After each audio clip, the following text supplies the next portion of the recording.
of the lake bed will always remain moist 365 days, and this will help the recharge of groundwater. We also have to remember, friends, unlike other places, in the Malnad, 99% of the cases we do not have a layer of serpulin or a tarpaul. It is Uncle, just as it's soil. the sun is going up too high, Yes. let's go to the. We'll go to that shade Fine, part, fine. uncle, so that like our viewers can understand better. Mani Viresh. Viresh. Here, uncle.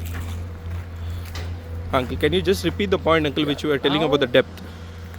It is very, very important that we go deep down below, because at 22 feet and below, that's the only point where we will get water spouting out from the earth. They are called springs, and these springs are vital for the survival of the lake. Friends, you also have to remember that any lake whatsoever, 5 feet of water should always stand in the tank, in the lake. No planter should remove that last 5 feet of water.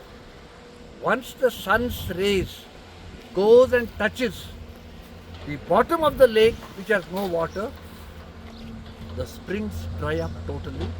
There is no rejuvenation of springs, and slowly and steadily the lake, bottom of the lake starts cracking, and the water holding capacity significantly reduces. So friends, it is not the length and breadth, it is the depth which is crucially important for the success of any tank. As you said, uncle, like the springs will open after 25 feet deep. Yes. So like most of the people, they get confused. Seeing the water after 10 feet, we get water Yes. in the tanks. Yes. So what actually is that? Because we have to give on, because you are the master in it, because you have almost three, not, we can't call it as lakes, we have to call it as oceans, which almost all leylands, that, this and all, by seeing all your machineries, it's all a babies. All you have a huge HP machineries. So like my point was, if we see the water coming in the springs within 10 feet, should we be happy, or like should we concentrate on the more of the depth? That is like what you see in a desert. It is just a mirage. Never consider that water of 10 feet, 12 feet, 15 feet. As you dig your lake or your tank, the subsurface water, what you see, is illusionary. It is not long lasting. If you want the success of your tank, invest deep down below. Go to 25 and 30 feet deep. Not an issue. If you get a rock, dynamite it, for heaven's sake. Viresh has come here. He has promised me. His manager is here, Chandru. Both of them, they have worked here for the last 25 years. Samir has monitored them to the T, and the word that Viresh gave me was, sir, 25 ಅಡಿ ನಿಮಗೆ ಕೊಡ್ತೇನೆ, ಇನ್ನೊಂದು 5 ಅಡಿ ಜಾಸ್ತಿ ಬೇಕಾದರೂ ನಿಮಗೆ ಒಂದು 40 ಚೌಕ ಮಾಡ್ತೇನೆ. ಹೌದಾ ಇಲ್ಲ Veeresh? He is the man who is working for us. I started a small firm with uncle's, with the doctor's blessings, called Agronomy Solution. In the same banner, like almost all, last time also he has done almost 10 to 15 tanks, but not a huge tanks. This, one was this and one was my own tank, which almost, my tank is almost 300 by 280. This is almost 400 by 350 or 350 by 300, we can say. So he's the man who gets the work done. Where there is a challenge, Viresh will be there. So we just wanted to introduce him to our planters community. So he does a lot of challenging works. So this is Viresh. ಹೇಳಿ ನಿಮ್ಮ ಇದರದು ನಿಮ್ಮ company ಹೆಸರೇನು? Surya Earthworks. So he's associated with my banner called Agronomy Solutions. So like wherever I work, like I get a work, I'll just tell he's the best man, and he'll get that. Now Dr. Sir also has experienced his work and he has seen it. So So he was the one like who assured the doctor sir, saying 25 feet deep should go. Now after seeing his work, sir like seeing the weather patterns, now he wants to go to 30. For that also he's agreed. Let's see how it goes on. Uncle, after all this, I just want to ask you one more question is, what do you want to say to our viewers on this sort of weather? Because almost all from my childhood I had never seen.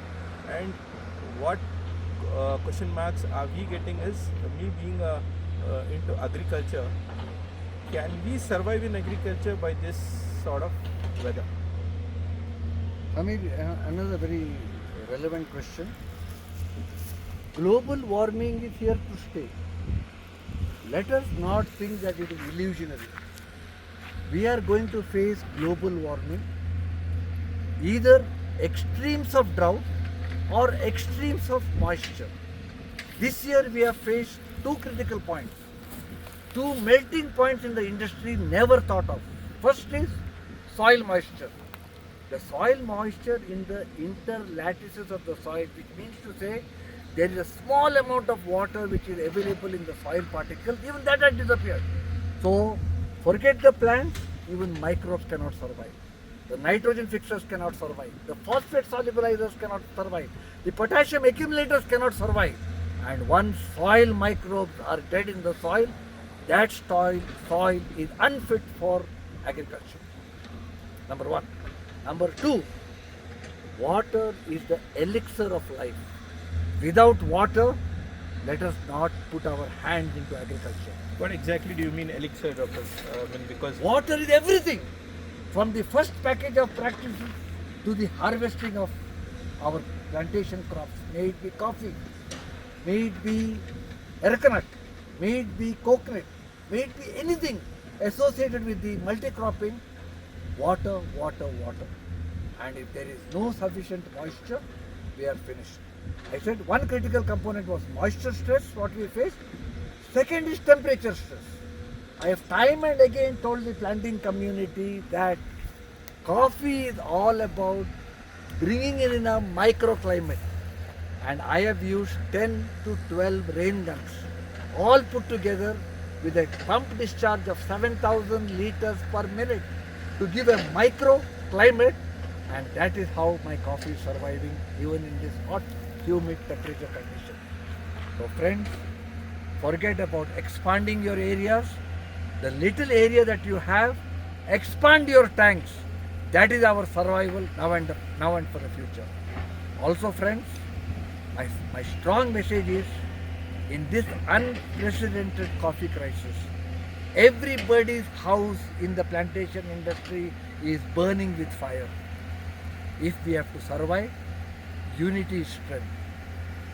My strength should be somebody else's strength. Their strength should be the community strength. And that is how the coffee plantation industry will survive. And Samir has done a marvelous job. Agronomy Solutions is one single shop for all your agronomy, plant physiology, horticulture and agriculture needs. I have Samir working in my plantation for the last 4 years and he has done a commendable job. Whatever I am saying, I am transparent, I am accountable. I have a blog called ecofriendlycoffee.org. You can see all this information there and Samir's work by way of videos, by way of articles and by way of the scientific literature. Agronomy Solutions is scientifically based, scientific temperament, and here we have Samir, a hard-working coffee planter who is ready to share his knowledge irrespective of a big planter or a small planter, a golden heart. He wants the entire plantation industry to prosper. Together, let us make use of Samir for the betterment of the coffee industry. It's a pleasure, doctor, you telling me all this. I'm just following up his footsteps because when I read his book, I was totally inspired by him. Out of his busy schedule from Mangalore, he came last night. He saw this work and I just requested him by seeing this weather, doctor said, if you can give a message to our planter community, what are the steps to be taken on this weather. Anta ಹೇಳಿದಾಗ doctor it took almost he delayed his today after 3 o'clock he was supposed to go to Mangalore, so tomorrow he'll be going just to make this vlog. So the message what he wanted to give to entire planting community is, please, first thing before getting into agriculture, water. And this heat waves, don't take it very in a common way, because one is plant physio. When I discussed with him last night, one is plant physiology will affect, second crop cycle will affect. So the message what he wanted to give us, invest your money on water first, then rest all next. Thank you one and all. Next I'll just make him a request. I'll just make a blog of his machineries where you people can see over the blog and do the needful to your own estate. Thank you one and all. What do you say, doctor? Yeah, most welcome. Please do. Let everybody benefit. Thank you.